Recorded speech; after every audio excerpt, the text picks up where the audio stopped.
দর্শক স্বাগত সবাইকে আনোয়ার ইস্পাত। এই সময় আমরা কথা বলবো সমসাময়িক বিষয় নিয়ে। নির্বাচন কমিশনের গঠনের বিষয়টি নিয়ে বেশ কয়েকদিন ধরেই কথা হয়েছে। সার্চ কমিটির মাধ্যমে গঠন করার কথা প্রধানমন্ত্রী বলেছেন।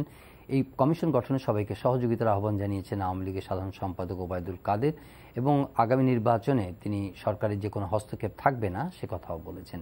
প্রধানমন্ত্রী তার প্রেস কনফারেন্সে পুনর্গঠনের বিষয়টি পরিষ্কারভাবেই জানিয়েছেন, এবং এ নিয়ে বিরোধী দল বিশেষ করে বিএনপি থেকেও জানানো হয়েছে প্রতিক্রিয়া, এবং আগামী নির্বাচনে কিভাবে দলগুলো অংশ নেবে, আওয়ামী লীগ কী প্রস্তুতি নিচ্ছে সেগুলো আমরা কিছুটা জেনেছি।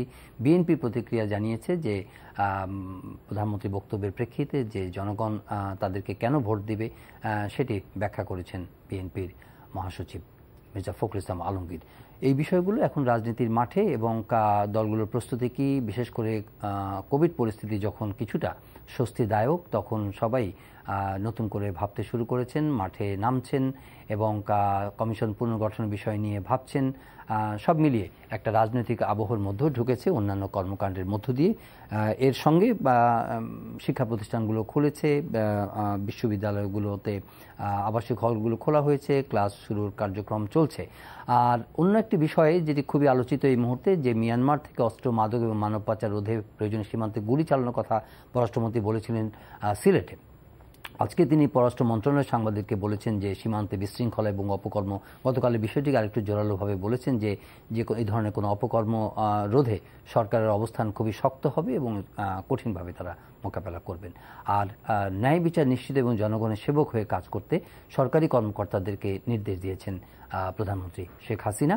বিজ্ঞাপন ছাড়া ছবি প্রচারের বিষয়ে বিদেশি চ্যানেল সম্প্রচার যে বিষয়টি নিয়ে একটা যে বর্তমান পরিস্থিতি চলছে, তথ্যমন্ত্রী এবং তথ্য সম্প্রচার মন্ত্রী বিষয়টি জোরালোভাবে বলেছেন যে ক্লিন ফিড আসলেই সেটি সম্প্রচার করতে তারা পারবে, এবং আইপিটিভি যারা খবর প্রচার করছে, নিউজ চালাচ্ছে, তারা সেটা করতে পারবে না, এবং যে কোনো অনলাইন পোর্টাল বাজারে আসার আগে নিবন্ধন নিতে হবে, এটি তথ্যমন্ত্রী বলেছেন। এগুলো দিনের খবর। আজকে আমরা স্টুডিওতে পেয়েছি বিএনপি চেয়ারপারসনের উপদেষ্টা জনাব আতাউর রহমান ঢালী। স্বাগত আপনাকে। আরেকজন অতিথি সময় মতো আমাদের স্টুডিওতে এসে পৌঁছাতে পারেননি, কাজেই স্টুডিও অতিথি জনাব ঢালী রয়েছেন, এবং অনলাইনে আমরা চেষ্টা করব, নির্ধারিত অতিথি না আসায় আমরা চেষ্টা করব সিনিয়র জার্নালিস্ট জনাব অজয় দাশগুপ্তকে সংযুক্ত করার জন্য। তবে আলোচনাটা শুরু করতে চাই আতাউর রহমান ঢালী আপনার কাছ থেকে। সব মিলিয়ে নির্বাচন কমিশন পুনর্গঠনের বিষয়ে সরকারের মতামত বা অবস্থান আপনারা জেনেছেন, এবং বিএনপির কাছ থেকেও খুব বেশি যে সার্চ কমিটির ব্যাপারে বা পুনর্গঠন সংক্রান্ত বিষয়ে যে খুব বেশি আগ্রহ সেটিও পরিলক্ষিত হচ্ছে না, কারণ বিএনপি মনে করছে, যতটা বোঝা যায়, যে তারা নির্বাচন কমিশন পুনর্গঠন বিষয়টিকে যতটা না গুরুত্ব দিচ্ছে তার চেয়ে বেশি গুরুত্ব দিচ্ছে নির্বাচনকালীন একটি সরকার, যেটি তারা নির্বাচনকালীন সরকার বলছে যে নিরপেক্ষ একটি নির্বাচন তাদের ভাষায়, সেটি যে সরকার পরিচালনা করতে পারবে, এই দলকে ক্ষমতায় রেখে নয়। এরকম একটা অবস্থানে তো সেই আগের কনফ্রন্টেশনাল অবস্থায় বিরাজ করছে। গত নির্বাচনটি যেমনভাবে হয়েছে, যে পরিস্থিতিতে হয়েছে, এটার সমাধানটা কি হবে, কিভাবে হতে পারে, বিএনপি কিভাবে? ধন্যবাদ জহির আপনাকে। আপনার মাধ্যমে আজকে যারা এনটিভির দর্শক শ্রোতা, আমি সকলকেই আমার শুভেচ্ছা জানাচ্ছি। বাংলাদেশের রাজনীতি অত্যন্ত একটি জটিল বাঁকে উপস্থিত।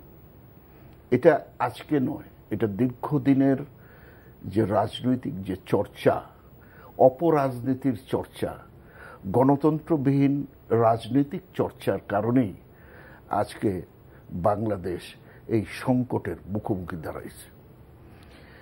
এই সংকট থেকে যদি উত্তরণ হওয়া না যায়, তাহলে আমরা আবারও আজকে স্বাধীনতার সুবর্ণ জয়ন্তী পালন করছি, সেই স্বাধীনতার যে মূল্যবোধ চেতনা, সেই চেতনা থেকে আমরা বহু দূর দূর পিছিয়ে যাব। আমরা বিশ্বাসঘাতকতা করব ৩০ লক্ষ শহীদের সাথে। আমরা বিশ্বাসঘাতকতা করব যারা এদেশের স্বপ্ন দেখেছিলেন, যারা তাদের বর্তমানকে বিসর্জন দিয়েছিলেন আমাদের ভবিষ্যতের জন্য। তা আমরা যদি আবার ফিরে যাই, তাহলে বাংলাদেশ যে গর্ব করি আজকে সারা পৃথিবীতে, যে দক্ষিণ এশিয়ার একমাত্র দেশ যারা লড়াই করে, যুদ্ধ করে, রক্ত দিয়ে একটি দেশের স্বাধীনতা, একটি দেশের লাল সবুজের পতাকা ছিনিয়ে এনেছে। এই গর্ব আমাদের কোথায় যাবে? আজকে দেখেন, আমরা পাকিস্তান সময়ে 47-এর পরেই বাঙালি জনগণ এবং নেতৃবৃন্দ যখন বুঝতে পারল যে পাকিস্তানে এই রাষ্ট্রটি কোনো গণতান্ত্রিক কাঠামো নেই, এবং সেদিন থেকেই গণতান্ত্রিক কাঠামো নেই বলেই ওরা আমাদের ভাষার অধিকারকে সেদিন অস্বীকার করে বসলো। সেখান থেকে শুরু। জি, এই প্রেক্ষাপট নিয়ে আলোচনা করতে আমার লম্বা সময় লাগবে। আমরা বর্তমান বাস্তবতায় যদি ফিরে আসি, আমি একটু মানে connecting dots, I am just connecting the dots. তো সেখান থেকে শুরু করে দেখেন আজকে আওয়ামী লীগ একটা বিশাল ঐতিহ্যবাহী সংগঠন, যে সংগঠনের নেতা বঙ্গবন্ধু শেখ মুজিবুর রহমান, আজকে তার কন্যা ক্ষমতায়। সেই 6 দফার প্রথম দাবিটি কি ছিল? প্রথম দাবি তো ছিল সার্বজনীন ভোটাধিকারের ভিত্তিতে একটি সংসদ নির্বাচন। তাহলে আমরা কি আবার 66 সালে যাচ্ছি? আজকে আমাকে কেন এই 2021 সালে একটি সুষ্ঠু নির্বাচনের দাবি করতে হচ্ছে? এর জন্য কে দায়ী? আমি এককভাবে আমি বলবো না যে যারা অবশ্যই ক্ষমতাসীনরা প্রধানত দায়ী, কিন্তু আমি বলবো যে আমাদের যে রাজনীতিবিদ, সরকারি দল এবং বিরোধী দল, আজকে এই রাজনীতিবিদরা, আমরা যারা ক্ষমতাকে সবসময় আঁকড়ে রাখতে চাই, এই ক্ষমতা আঁকড়ে রাখতে গিয়ে আজকে রাজনীতিরই আমরা 12টা বাজিয়ে দিয়েছি। এই 12টা বাজানোর ফলশ্রুতিতে আমরা কি দেখতে পাচ্ছি? যে আজকে ব্যবসায়ীরা রাজনীতিবিদ হয়েছে, আর কিছু কিছু রাজনীতিবিদ ওনারা এখন ব্যবসায়ী হয়েছে। এই প্রক্রিয়ার মধ্য দিয়া যে বিরাজনীতিকরণ যে প্রক্রিয়া আজকে দেশে চলছে, যারা সত্যিকারকে দেশকে ভালোবাসবেন, যারা দেশকে এগিয়ে নিতে চান, সেই সৎ রাজনীতিবিদদের আর কোনো স্থান নাই। আর বর্তমানের যে নির্বাচনের, গণতন্ত্রের অনেকগুলো অনুষঙ্গ আছে। একটি গণতন্ত্রের সমাজ কি কি জিনিস থাকা দরকার, কিন্তু তার ভিতরে একটি অন্যতম অনুষঙ্গ হচ্ছে, ইম্পর্টেন্ট কম্পোনেন্ট ইজ ইলেকশন। অর্থাৎ এই জনগণ দ্বিধাহীনভাবে, বাধাহীনভাবে তাকে 5 বছর, who will rule them for the next 5 years, এইটা স্বাধীনভাবে আমরা একসময় বলতাম একদিনের রাজা। জি, প্রশ্নটা আসি, সেটা হচ্ছে যে এটা সবাই এই বিষয়গুলো সবার জানা, কিন্তু একটা মাঠের বিরোধী দল বা সংসদে যেই প্রতিনিধিত্ব আছে, গণতন্ত্র তো ধরেন যে টু ওয়েল, এখন সরকারের রেসপন্সিবিলিটি অবশ্যই আছে, কিন্তু যারা এই দাবিটা করে তারা কিভাবে দাবিটা রিয়েলাইজ করবে, সেরকম কোনো স্ট্র্যাটেজিক কোনো ওয়ে আউট বা তাদের কোনো ভাবনা চিন্তা কি কর্মসূচির মাধ্যমে তারা এটা রিয়েলাইজ করতে? বিরোধী দল ধরেন আমরা বিএনপি একটা বিশাল রাজনৈতিক দল, এবং বিএনপি 3-3বার ক্ষমতায় এসছে। দেখেন, বিএনপি আওয়ামী লীগেরও দেখেন আর বিএনপিরও দেখেন, 14 আর 18-র বাইরে আওয়ামী লীগ যতবার ক্ষমতায় আসছে তত্ত্বাবধায়ক সরকারের মাধ্যমে, একটি নিরপেক্ষ সরকারের অধীনে নির্বাচনে, বিএনপিও যতবার ক্ষমতায় এসছে সেটাও কিন্তু একটি নিরপেক্ষ নির্বাচনের মধ্য দিয়ে। তো আজকে আমরা এই দাবিগুলো করছি এই কারণে যে এটা আমাদের তো 90-এর যে আন্দোলনে আমাদের 3টি দলের একটি রূপরেখা ছিল, এবং আমাদের ভিতরে একটা আন্ডারস্ট্যান্ডিং ছিল। গণতন্ত্র, আমরা সবাই সেই জায়গাটাকে আজকে ক্ষমতার মোহে আওয়ামী লীগ এই নির্বাচনী ব্যবস্থাটাকে একেবারে ধ্বংসের দ্বার প্রান্তে নিয়ে আসছে। এই যে এখন সার্চ কমিটি, দেখেন সার্চ কমিটি, আমি জানি না আর্টিকেল 118 রাষ্ট্রপতিকে এই ক্ষমতা দেয় কিনা। আমার জানা মতে, আমি একজন রাজনীতির ছাত্র হিসেবে, প্রেসিডেন্টের এই অধিকার নাই, আমাদের সংবিধান তাকে এই অধিকার দেয়নি। তারপরও অনেক সময় যদি সর্বদল মিলিত হয়ে একটি সম্মিলিত আলোচনার ভিতর দিয়ে করে, সংবিধান তো আর কোরআন না, কিন্তু উনি তো প্রধানমন্ত্রী পরামর্শ নেবেন, যেই সিদ্ধান্ত উনি একমাত্র প্রধানমন্ত্রী নিয়োগ আর হলো সুপ্রিম কোর্টের বিচারপতি নিয়োগ ছাড়া সব ব্যাপারে প্রধানমন্ত্রীকে, তো প্রধানমন্ত্রী ইজ এ পার্টিজান, প্রধানমন্ত্রী একটা পার্টির চিফ।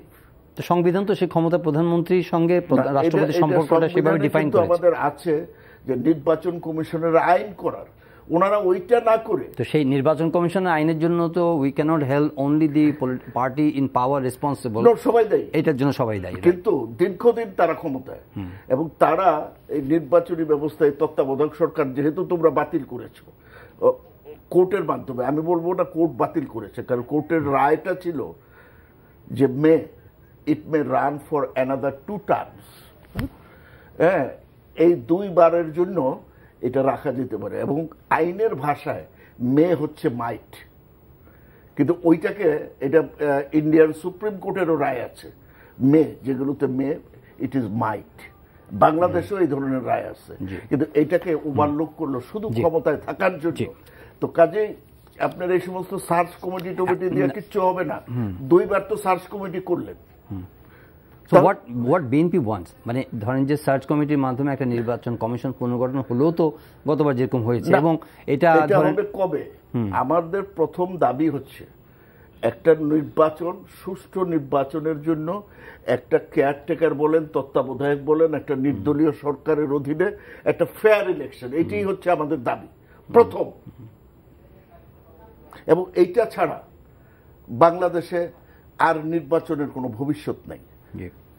এবং ওটা অতীতে আপনারা 14 নির্বাচন দেখছেন। দেখেন 14 নির্বাচনের পরে যখন প্রধানমন্ত্রী বুঝলেন যে এই নির্বাচনটা সঠিক হয়নি, উনি নিজেই বলেছিলেন এটা নিয়ম রক্ষার নির্বাচন, কিন্তু ওইটাও ওনারা ভঙ্গ করেছেন। আর 18 নির্বাচন অ্যাজ অফ টুডে আমাদের যারা পার্টনার, ডেভেলপমেন্ট পার্টনার্স যারা সারা পৃথিবীতে, কোন দেশ থেকে কিন্তু এই নির্বাচনের কোনো স্বীকৃতি এই পর্যন্ত আসেনি যে একটা সুষ্ঠু নির্বাচন। 2-1টা হয়তো ইন্ডিয়া আসতে পারে। সর্বশেষ নির্বাচন 18 নির্বাচন স্বীকৃতি চায়না দিয়েছে, চায়না, ইন্ডিয়া বা আদার কান্ট্রিজও দিয়েছে, দেয় নেই এটা তো বলা যাবে না। বাট আপনি দেখেন no European country has given, even আমাদের বিগেস্ট পার্টনার আমেরিকা, সারা পৃথিবীর যারা গণতন্ত্রের অন্যতম, but they have been closely working with the government. এটা তো different, government to government work আর আমার চিন্তা ভাবনা প্রকাশ করা না, that is not adequately signifies যে না তারা সরকারের সঙ্গে মানে স্বীকৃতি দেয়নি। এই আলোচনার মধ্যে আমাদের মনে হয় যে আমাদের আরেকজন অতিথি জুম প্ল্যাটফর্মে যুক্ত হয়েছেন, জনাব অজয় দাশগুপ্ত। শুনতে পাচ্ছেন আমাকে? শুভেচ্ছা, আলোচনা। জি, জনাব অজয় দাশগুপ্ত, আমরা আমাদের স্টুডিওতে আরেকজন অতিথি আসবার কথা ছিল, তো আমরা বিএনপি চেয়ারপারসনের উপদেষ্টাকে পেয়েছি, জনাব আতাউর রহমান ঢালী। তো আলোচনাটি হতে পারত যে দুটো পার্টির নেতার মধ্যে আলোচনা হলে, যেটা আরো একটু গঠনমূলক হতো। আমি আপনাকে জুম প্ল্যাটফর্মে জনাব আতাউর রহমান ঢালী সাহেব 1975 পরে ছাত্র আন্দোলনের নেতা ছিলেন, 75-এর আগেও ছিলেন ঢাকা ইউনিভার্সিটিতে। আমি যেটা আলোচনা করছিলাম স্টুডিওতে জনাব অজয় দাশগুপ্ত, সেটি হচ্ছে যে সার্চ কমিটি এবং নির্বাচনের একটি মানে গণতন্ত্রের পূর্ব শর্ত হচ্ছে একটি ফ্রি অ্যান্ড ফেয়ার ইলেকশন, এইটার কথার উপর উনি এমফাসিস করছিলেন, এবং যে মূল চেতনা যে 66 দফার প্রসঙ্গ উনি টেনেছেন, এবং উনি পাকিস্তান থেকে বাংলাদেশের আমাদের যে মুক্তি সংগ্রাম, যে আন্দোলন, যে স্বাধীনতা, সেটির কোর এসেন্সই ছিল যে আমরা গণতন্ত্রের যে পিলার্সগুলো আছে সেগুলোকে স্ট্রেনথেন করব। তো এই জায়গাগুলো মিসিং বলে উনি বলছেন এবং ব্যাখ্যা দেওয়ার চেষ্টা করছেন। তো সামনের দিনগুলোতে যে চ্যালেঞ্জ আছে, বিশেষ করে নির্বাচন কমিশন পুনর্গঠনের বিষয়ে সরকারের অবস্থান পরিষ্কার, এইটার একটা সমাধানের কথা যদি চিন্তা করেন, কি হতে পারে আপনার বিশ্লেষণ? বাংলাদেশে 50 বছরে গণতন্ত্রের মানে বা সুষ্ঠু নির্বাচন, অবাধ নির্বাচন, এই ইস্যুটা তো বলা যায় যে ঠিক নিষ্পত্তি বলতে যেটা আমরা বুঝি সেটা হয়নি, কোনো সন্দেহ নেই। এবং নির্বাচন যদি আমরা এই পাশ্চাত্য ধাঁচের গণতন্ত্র বা অপাশ্চাত্য ধাঁচের গণতন্ত্র, কোনোটাই যদি বলি আর কি, ধরেন চীনের কথা বলি, যে চীনে তো 70 বছরের বেশি হয়ে গেল। আমাদের এখানে আতাউর রহমান ঢালী সাহেব তো এক সময়, মশিউর রহমান জাদু মিয়া, মৌলানা ভাসানী সাহেব তাদের সঙ্গে ছিলেন, জানেন যে 70 বছরেও কিন্তু তারা কোনো মানে অবাধ সুষ্ঠু নির্বাচন বলতে বাংলাদেশের যেটা বুঝি আমরা যে দ্বিদলীয় বা বহুদলীয় নির্বাচন সবাই অংশ নেবে সেরকম হয়। রাশিয়া তাদেরও কিন্তু একই অবস্থা। ক্রুশচেভ সেই 64 সালে বলে গেছেন যে এমন একটা দেশের নেতা হলাম যে কোনোদিন নির্বাচন মোকাবিলা করতে পারলাম না। সেই সমস্যাটা কিন্তু দুর্ভাগ্যজনক ভাবে বাংলাদেশেও রয়ে গেছে। আমরা ব্রিটিশের বহু বহন করি, উত্তরাধিকার বহন করি, এবং অনেকগুলো খারাপ অনেকগুলো ভালো, কিন্তু সেই যে তাদেরও একটা নির্বাচনের ধারা ক্ষমতা পরিবর্তনের, এবং যেটা ভারত বলা যায় যে বৃহৎ রাষ্ট্র, জনসংখ্যার দিক থেকে, এখন তো অর্থনৈতিক দিক থেকেও তারা তাদের এতগুলো রাজ্য, 25টার বেশি রাজ্য এবং কেন্দ্র নির্বাচনের মাধ্যমে গত 70 বছরের বেশি তারা ক্ষমতার পরিবর্তন করছে রাজ্যে রাজ্যে এবং কেন্দ্রে, যেটা বাংলাদেশ 50 বছরে পারেনি। পাকিস্তানও বলা যায় যে একই ধারা অনেকটা, প্রতিটি নির্বাচনী প্রশ্নবিদ্ধ। এখন 2018-তে সর্বশেষ নির্বাচন হয়েছে, আবার নির্বাচন হবে। বাংলাদেশে এই 50 বছরের ইতিহাসে 28 বছর শাসন করেছে আওয়ামী লীগ বিরোধী শক্তি, এবং আওয়ামী লীগ শাসন করেছে 22-23 বছর এরকম। কাজেই এই সময়টা কিন্তু আমরা যদি দেখি নির্বাচন প্রশ্নটা সবার কাছে, আওয়ামী লীগ 70 বছরের বেশি পুরানো দল, বিএনপিও 40 বছরের বেশি, 42-43 বছর হয়ে গেছে। জাতীয় পার্টি 8-9 বছর এরশাদ সাহেবের সঙ্গে শাসন করেছে। নির্বাচনের প্রশ্নটা বা পরস্পরকে মেনে নিয়ে এই ব্যাপারটা হয় নাই। যখন যে ক্ষমতায় ছিল আওয়ামী লীগ বলেন, বিএনপি বলেন, একই ধারায় কিন্তু ঢালী সাহেব যেমন দেখেছেন যে সেই বিএনপি নির্বাচন বা জিয়াউর রহমান ক্ষমতায় থাকার সময় নির্বাচন, সত্তার সাহেব এরশাদ সাহেবের সময় 88 নির্বাচন, একই ধারা কিন্তু আছে। আমরা প্রত্যাশা করতে পারি যে ভালো কিছু হবে। কিন্তু অজয় দাশগুপ্ত যেটা বলার চেষ্টা করেছেন, আপনিও নিশ্চয়ই সেটা আমরা পরিষ্কার বুঝতে পেরেছি, যে যারা কর্তৃত্বে থাকেন, ক্ষমতায় থাকেন, অতীতের অভিজ্ঞতাগুলো বিশ্লেষণ করে ওনার কাছে এমনই মনে হয়েছে, এবং এর থেকে খুব বেশি প্রত্যাশা করার জায়গা এখনও বাংলাদেশের বাস্তবতায় এখনও তৈরি হয়নি। এটাকে, এবং এটা মনে, আপনি আপনার পেছনের দিকে যদি যান তাহলে দেখা যায় যে বেশ কিছু অপরচুনিটি কিন্তু বিএনপির সামনে এসেছিল যে একটু পার্টিসিপেটরি বা ইনক্লুসিভ রোল প্লে করার, সো দ্যাট আপনার একটা নতুন কোর্স নেওয়া যায়, নতুন একটা ডিরেকশন পাওয়া যায়। সেই অপরচুনিটি বা সেই স্কোপগুলো বিএনপি কোনো কোনো ক্ষেত্রে মিস করে যাওয়ার কারণে আজকের কনসিকুয়েন্স বলে অনেকে বলে থাকেন। আপনি কিভাবে বলবেন? অবশ্যই আমি তো ভিন্নভাবে বলতে পারি না। আমি দল করি বলেই মনে করি না যে বিএনপি সবকিছু সঠিক করেছে। একটি সরকার ক্ষমতায় থাকলে তার সঠিকতাও থাকে, ব্যাঠিকতাও থাকে, তবে এই ব্যাঠিকতাগুলো থেকে শিক্ষা নেওয়াটাই হচ্ছে একটা সরকার বা একটা দলের সবচেয়ে বড় বিষয়। তো আমার মনে হয় যে বিএনপি দীর্ঘদিন ক্ষমতার বাইরে, আমার মনে হয় আজকে এই ক্ষমতার বাইরে হয়তো আমাদের থাকতে হতো না, আমরা আরও কমফোর্টেবল থাকতে পারতাম যদি আমাদের সময়ে আমরা আরও বেশি ডেমোক্রেটিক বা আরও বেশি সহনশীল, আরও বেশি প্রো পিপল হতে, আরও প্র্যাগমেটিক হতে পারতাম। হওয়ার সুযোগ যে ছিল না তা না, ছিল। তো আমি বলি যে অজয়দা যেভাবে বললেন যে হ্যাঁ, এটা it has become a common practice, but should we let it continue? আমাদের কি আজকে স্বাধীনতার 50 বছর পূর্তিতে, এখানে আমি আওয়ামী লীগ, বিএনপি, সিপিবির কথা নয়, এদেশের একজন নাগরিক হিসাবে, স্বাধীন নাগরিক হিসাবে আমি বলতে চাই যে এটা it needs to be stopped. এবং এই যে জনগণকে ভোটের অধিকার থেকে বঞ্চিত রাখা, এটা যে কত বড় একটা গর্হিত এবং অন্যায় কাজ, আমরা যারাই ক্ষমতায় ছিলাম আমরা সবাই করেছি। এই জন্য এদের জবাবদেহি হওয়া দরকার আজকে। সে কারণে আমি বলি যে আওয়ামী লীগ ক্ষমতায় আছেন, ওনারা স্বাধীনতার 50 বছর, আসুন গোল টেবিল বৈঠক ডাকুন, যে গণতন্ত্রকে কিভাবে আমরা ভিত্তির, যে গণতন্ত্রের জন্য সংগ্রাম করলাম, আমার মনে হয় টাইম হ্যাজ কাম, না হলে আজকে কিন্তু বাংলাদেশে যে বিরাজনীতিকরণ প্রক্রিয়া চলছে, একটু আগে আপনি বলতেছিলেন জহির সাহেব, যে দেখেন আজকে দেশ চালায় কারা, রাজনীতিবিদরা না আমলারা? আমি শুধু বলবো আমলারাই প্রকারান্তরে দেশ চালাচ্ছে, এবং এই আমলারা কখনোই কোনো গণতান্ত্রিক সমাজকে মেনে নেয়নি। এরা কোনো দেশেই গণতান্ত্রিক সোসাইটি, গণতান্ত্রিক পদ্ধতিকে মেনে নেয়নি। তারা ধীরে ধীরে সরকারকে বুদ্ধি দিয়ে জনগণ থেকে বিচ্ছিন্ন করে এবং সরকারকে হাতের কবজায় নেয়, নিয়ে দেশে তারা লুটপাটের একটা রাজত্ব কায়েম করে। ঠিক আজকে বাংলাদেশের চিত্রটাও দেখেন, রাজনীতিবিদরা আজকে রাজনীতিবিদদের নাই, সমস্ত কিছু পরিচালনা হচ্ছে সমস্ত আমলাদের মাধ্যমে।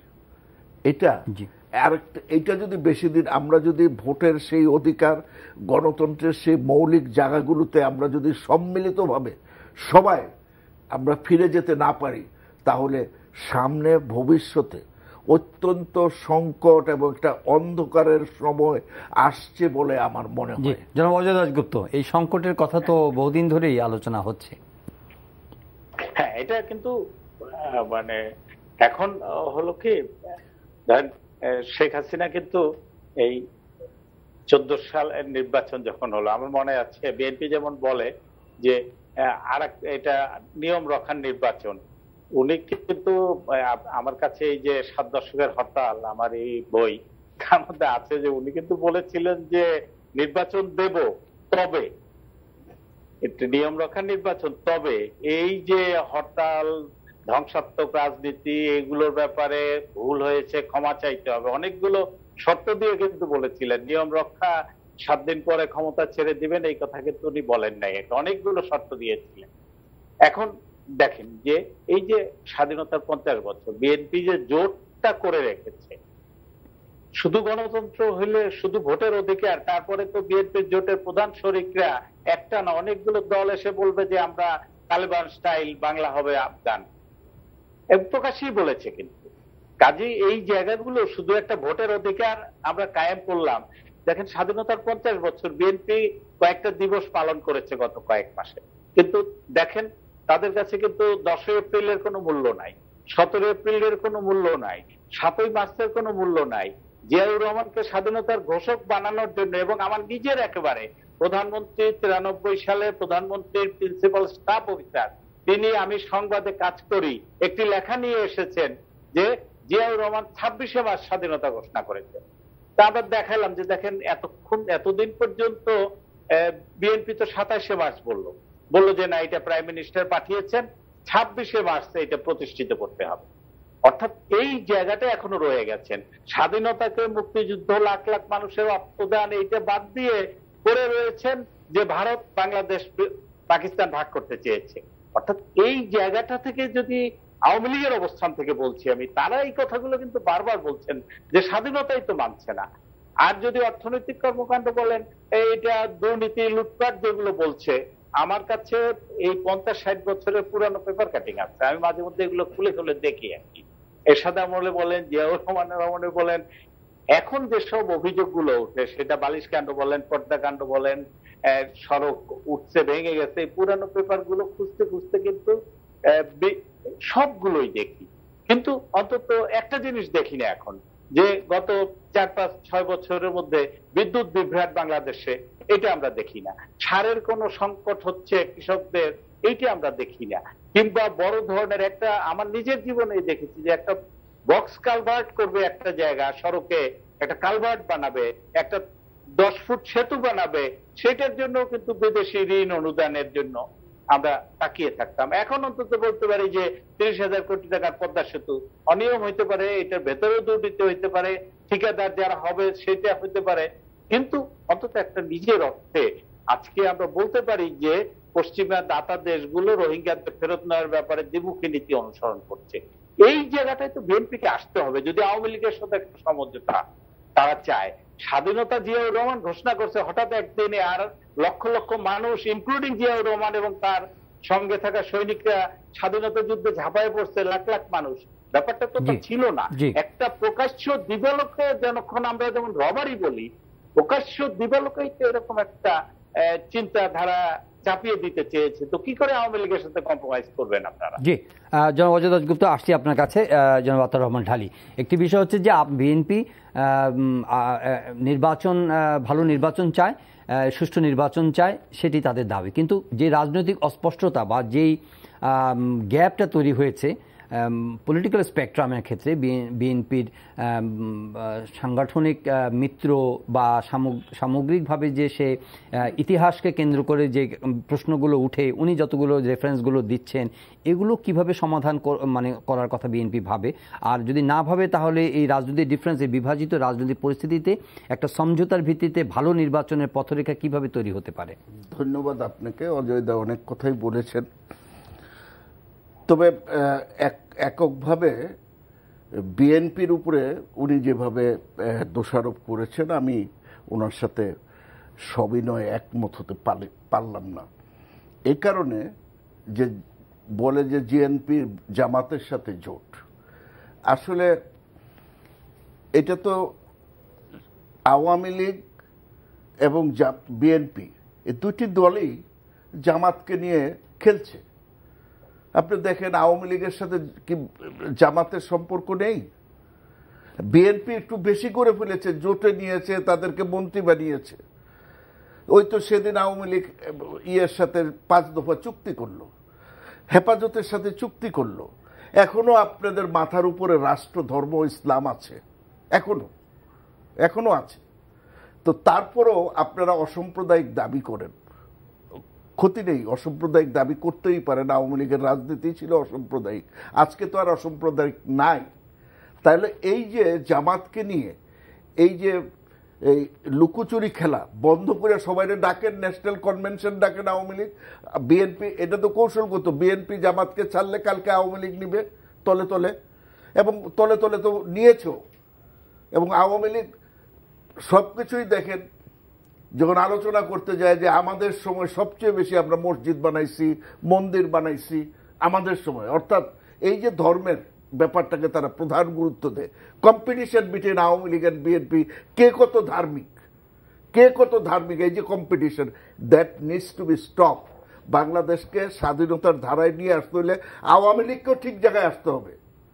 আওয়ামী লীগ সঠিক রাজনীতি করেছে না, বিএনপি ভুল করেছে, কিন্তু আওয়ামী লীগ ডাকুক। এই পর্যন্ত তো সে তো কনভেনশন ডাকতে চায় না যে বিএনপিকে জামাতকে আমরা করব, বা এই যে আজকে রাষ্ট্রের ধর্ম যে ইসলাম, এটা তো হতে পারে না। একটা রাষ্ট্রের ধর্ম ইসলাম হতে পারে না। অবশ্যই আমি মুসলমান, আমার একটা ধর্ম থাকবে, আমার ব্যক্তির ধর্ম আছে, আমি মানি সেটা। কই এটা নিয়ে তো আপনারা আলোচনা করেন না।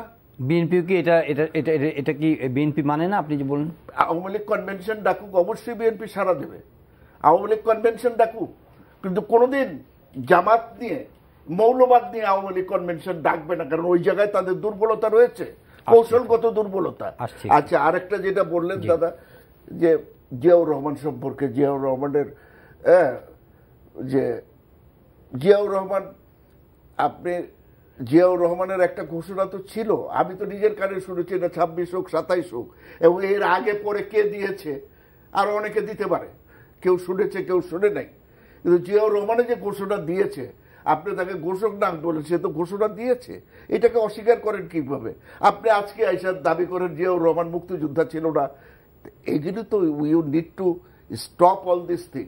আওয়ামী লীগ যদি মনে করে যে হ্যাঁ আমরা গণতন্ত্র বেশি প্র্যাকটিস করি, তাই সেই এটা দেখাও। আমার মনে হয় না যে আওয়ামী লীগ এটা দেখাইতে, স্বাধীনতার পর থেকে। দাদা আপনার তো তখন আপনি একজন ভালো ছাত্র, একজন রাজনৈতিক কর্মীও ছিলেন, অত্যন্ত স্বচ্ছ লোক ছিলেন আপনি, আমি যতদূর আপনাকে দেখেছি। আপনি বলেন ছাত্রলীগের কি প্রয়োজন ছিল 73 সালের ভোটার ব্যালট বাক্স ঢাকা বিশ্ববিদ্যালয়ের ছিনতাই করার? কোনো প্রয়োজন ছিল না। আওয়ামী লীগের কি প্রয়োজন ছিল 3 দিন পরে খন্দকার মোস্তাককে হেলিকপ্টারে ভোটের বাক্স ঢাকায় এনে ডিক্লেয়ার করার? আমি তো দুঃখ করে বলি যে সেই ঘটনা আওয়ামী লীগ না করতো তাহলে 15 আগস্টের এই ঘটনা হয়তো হতো না। তো আজকে শুরু করলো কারা? হ্যাঁ, বিএনপির ভুল না এটা আমি বলি না, বিএনপি ধোয়ার তুলসী পাতা নয়। বিএনপির ক্ষমতা থাকাকালীন আমি এখনো বলি বিএনপির জীবনের সবচেয়ে বড় ব্লান্ডার হচ্ছে জামাত। মুক্তিযুদ্ধের একটি দল, কেন কি কারণে জামাতকে এতদিন ধরে রাখলো, আজও পর্যন্ত কেন ধরে রাখছে, এটা আমার বিষয়। এবং আমরা আমাদের ফোরামে আমরা দেখেছেন, আমরা বলছি, আমি প্রকাশ্যে বলছি। তো কাজে আপনারা বলেন, আপনারা উপরে বলবেন এমনি মানে নামে শেখ ফরিদ, কিন্তু আপনি জামাতের হবে না। জনাব ঢালিয়া জামাতের প্রসঙ্গ তুললেন, কিন্তু আপনাদের জোটে তো অলরেডি সবাই এখন বিদায় নিয়ে গেছে, জামাত ছাড়া আর তো সবাই কেউ নাই বলতে। এটা হলো তাদের স্বেচ্ছায় বিদায়, আর আমরা হলো নৈতিকভাবে বিদায় দেওয়া।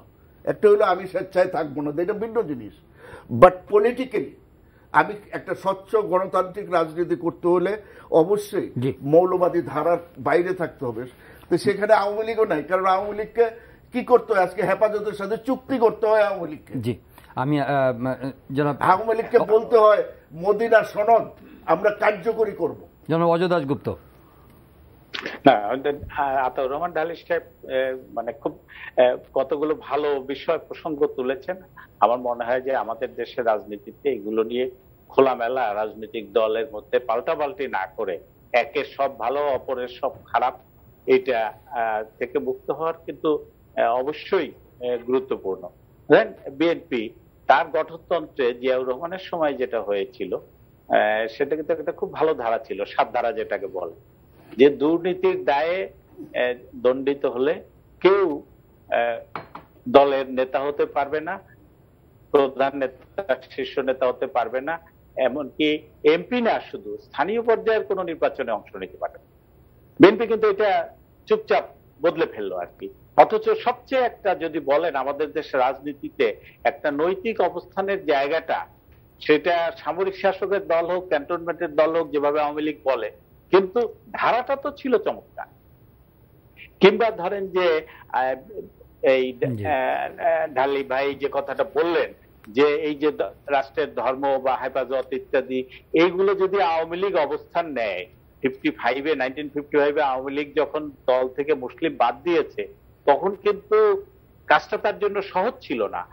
আজকেও কঠিন, কিন্তু সহজ হয়ে যেতে পারে যদি বিএনপি বলে যে আওয়ামী লীগ এই রাষ্ট্র ধর্ম এরশাদের আমলে যেটা করা হয়েছে অন্যায়ভাবে, একটা অবৈধ পার্লামেন্টকে ব্যবহার করে, অবৈধ নির্বাচনের পার্লামেন্টকে ব্যবহার করে 88, সেইটা থেকে সরে আসে আমরা নিঃশর্ত সমর্থন দেব। জি, বিএনপি কথাটা বলতে পারবে। জি, আজকে আর সময় নেই এই রাজনৈতিক ডিফারেন্সগুলো, এই বেসিক ডিফারেন্সগুলো নিয়ে আলোচনার সুযোগ আছে কিনা রাজনীতিতে, সেটিও একটা বড় প্রশ্ন যে অবস্থার মধ্যে এখন চলে এসেছে। তো সামগ্রিকভাবে আপনার কি লাস্ট কোনো কমেন্ট আছে, ছোট করে যদি আপনি কমেন্ট? একমত, ওই যে কনভেনশনের কথা আশা করছেন। এক সেকেন্ডের ভিতরে বলি, আমি তো বলেছি দাদা, আওয়ামী লীগ বিএনপি কেন বলবে? আওয়ামী লীগ নেতা সরকারে আছে, উনি কনভেনশন ডাকুক পয়েন্ট দিয়া, যে এই কারণে আমরা সকল দলের কনভেনশন ডেকে এগুলি নিয়ে আলোচনা করব, ডাকুক। বিএনপি যদি তখন না যায় তখন না, কিন্তু এটা হচ্ছে যে এখন তো একটা থিওরি অফ কনভিনিয়েন্স। এখন এখানে সরকার ক্ষমতায় আছে, সরকার যদি না চায় তাহলে বিএনপি কি এই ধরনের কোনো স্টেটমেন্ট করতে পারে কিনা যে এই ইস্যুতে আমাদের অবস্থান পরিষ্কার করে আমরা, সেটা যদি আওয়ামী লীগ থেকে এই ধরনের ইঙ্গিত আসে যে আমরা এক হতে চাই, আপনার তো আগে বুঝতে হবে। অযোধ্যা, আপনি এই না, আমি তো চাই যে এই ধরনের প্রশ্ন আওয়ামী লীগ বিএনপি যদি প্রশ্ন করে যে দুর্নীতির দায়ে শাস্তি পেলে কেউ দলের নেতা থাকবে না, যে দলেরই হোক, যেটা কিন্তু আমাদের 1990 সালের যে 19 নভেম্বরের 3 দলীয় জোটের রূপরেখা, তার মধ্যে কিন্তু এই ধরনের অনেকগুলো বিষয় ছিল যে এরশাদের দোসর কাউকে কোনো দলে নেব না, বেতার টেলিভিশন সরকারের নিয়ন্ত্রণে পত্রিকা থাকবে না, এগুলো কিন্তু আমাদের 3 দলের জোটের রূপরেখার মধ্যে ছিল। ওটা একটা ভালো ভিত হতে পারে, কিন্তু এই 2 দল বা আরো কিছু দলের মধ্যে রাজনৈতিক সমঝোতা, মানে সেই রূপরেখা অনুযায়ী যদি আলোচনার ভিত্তি নিয়ে আলোচনা করার সুযোগ আছে আপনি মনে করেন? হ্যাঁ, হ্যাঁ, বুঝতে পারে যে অসাম্প্রদায়িক হবে বাংলাদেশের, যেটা 71-এ ছিল, সেই জায়গায় আমরা ফেরত যাব। কিংবা যদি ধরেন এই যে আওয়ামী লীগ কিন্তু হেফাজতকে এখন যে হেফাজত বলছে তারা বেকায়দায় পড়েছে, সেই বেকায়দাটা কিন্তু আওয়ামী লীগ তার সঙ্গে 5 দফা করেছে, তারাই কিন্তু এই বেকায়দার পরিস্থিতিটা সৃষ্টি করেছে। আজকে সেটাও মনে রাখতে হবে। আজকে আর সময় নেই। জামাতের সঙ্গে 86 এক ধরনের একসঙ্গে বসেছে বা 94-এ একসঙ্গে বসেছে, কিন্তু জামাতের নেতাদের যুদ্ধ অপরাধের দায়ে কিন্তু শাস্তি শুধু দেওয়ার ব্যবস্থা করেনি, কার্যকর করেছে।